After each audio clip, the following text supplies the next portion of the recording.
বিসমিল্লাহির রহমানির রহিম। দেশ এবং প্রবাস থেকে মুহূর্তে যারা দেখছেন সবাইকে আসসালামু আলাইকুম। অবস্থান করছি আজকে চট্টগ্রাম মেডিকেল কলেজ হাসপাতাল ফরেনসিক মর্গের সামনে। এখানে আজকে যে হৃদয় বিদারক ঘটনার সাক্ষী হতে যাচ্ছে, বিষয়টি হচ্ছে এই গাড়িতে যে মরদেহটি দেখতে পাচ্ছেন, এই মরদেহটি একটি অসহায় বোনের স্বামীর সাথে গৃহস্থী সংসারে তাদের পারিবারিক কলহের জের ধরে সেই অসহায় বোনটি বিষ পান করে আত্মহত্যা করে দুনিয়া থেকে চলে যায় গতকাল। এবং দুঃখের এতটাই সীমা এখানে শেষ নয় যে এই মরদেহটি এখান থেকে যে নিয়ে যাবে, কোথায় যাবে, কক্সবাজার চকরিয়া যে নিয়ে যাবে সেই অর্থটুকুও নেই। এবং এই ছোট ছোট তিনটি বাচ্চা মায়ের মরদেহ শেষবারের মতো দেখার জন্য অপেক্ষা করছে। তাই এই অবস্থায় এই দাফন কাফন অর্থটুকু পর্যন্ত এতটাই তারা দরিদ্র। তাই বিষয়টি জানার পরে বিহারিসেবা ফাউন্ডেশন এবং আব্দুল মান্নান শিকদার ফাউন্ডেশনের কোলাবোরেশনে সাইনাজরিন আফির স্পন্সরে আমরা এই অ্যাম্বুলেন্স যোগে আমরা এটা সম্পূর্ণ খরচ বহন করে আমরা এই চকরিয়া মরদেহটি পাঠাচ্ছি। আর এই মরদেহটি এতটাই অবস্থা খারাপ হয়ে গিয়েছে যে আসলে খুব দ্রুত না পাঠালে শেষ অবস্থাটুকু আর থাকবে না। আশপাশের যারা প্রতিবেশী আছে ওনারা কয়েকজন এখানে উপস্থিত আছে। এই পরিবারটা তো একদম অসহায়, জি, মানে তাদের মানে কবর দিবে যে দাফন করবে যে অতটুকু পর্যন্ত নেই। বিসমিল্লাহির রহমানির রহিম। আসসালামু আলাইকুম রাহমাতুল্লাহ। আমি হচ্ছে মরদেহর ভাই। আমি আপনাদেরকে মিডিয়ার মাধ্যমে এতটুকু বলতে চাই, আমার বোন একদম অসহায়, যার কারণে আমার বোন পারিবারিক একটা দুর্ঘটনার কারণে আজকে মৃত্যু হয়েছে। বিশেষ করে আমি যেহেতু আমার বোনের আর্থিক দুর্বল, সে কারণে আমি মানবিক ফাউন্ডেশনের শওকত ভাইয়ের সাথে আমি যোগাযোগ করেছি। ভাই আমার ডাকে সাড়া দিয়েছে বিদায় আমি ভাইকে আমাদের পরিবারের পক্ষ থেকে অসংখ্য ধন্যবাদ জানাই।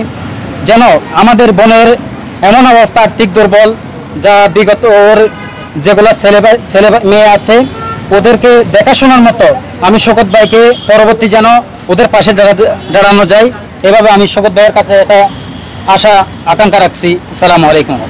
পরিবারটা তো একদম অসহায়, পরিবারটা যদি আপনারা একটু পাশে দাঁড়ান, আল্লাহর কাছে লাখ লাখ শুকরিয়া দেয় যে আপনারা অসল যাতে ভালো থাকেন, দোয়া করি আপনাদের জন্য।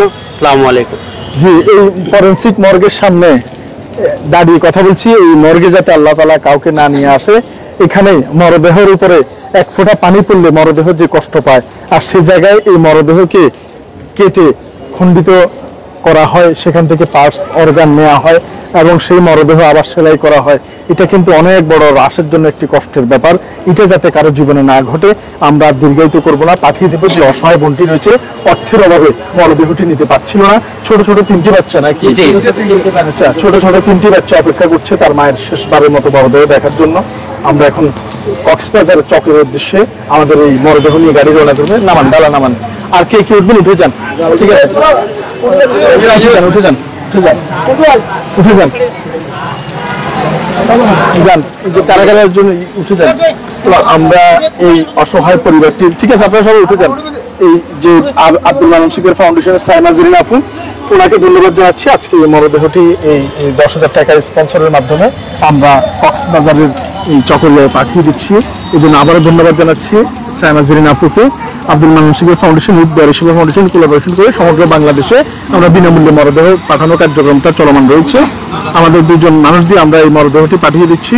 মরদেহটি এখন চলে যাবে এই গাড়ির ভিতরে মরদেহটি রয়েছে। এবং আবারও ধন্যবাদ আজকে 10,000 টাকা স্পন্সরকারী আর এই মরদেহটি সসম্মানে শেষ সমাহিত করার জন্য আমেরিকা থেকে সাইনাজরিন আপুকে। এবং আমাদের এই ধারাবাহিকতা সবসময় অব্যাহত থাকবে। তো ইনশাল্লাহ ওনারা এখন চলে যাবে। সবাই আমাদের জন্য দোয়া করবেন। বিহারিসেবা ফাউন্ডেশনের এই নিঃস্ব মানুষদের পাশে এই মরদেহটি সেবাটি সবসময় রয়েছে। আল্লাহ আমাদের সবাইকে উত্তম নেখায়েত দান করুক এবং কখনোই যাতে এই মর্গে আমাদের আশা না হয়। কারণ এই যে মর্গের সামনে দাঁড়িয়ে রয়েছে আমি, এই মর্গেই কিন্তু একটি মানুষের শরীরকে খণ্ডিত বিখণ্ডিত করা হয় এবং এখানে কাউকে যাতে কোনো অবস্থাতে আল্লাহ পাক না আনে, এটাই যাতে কখনোই আমাদের আশা না হয়। সবসময় এখনো ভিতরে মর্গে অনেকগুলো মরদেহ পড়ে আছে। এই মরদেহ বা মানুষের শরীর কাটা মর্চুয়ারির সামনে থেকে বিদায় নিচ্ছি। আল্লাহ পাক কখনো এখানে কাউকে না নিয়ে আসুক। আসসালামু আলাইকুম রহমতুল্লাহ বারাকাতুহু।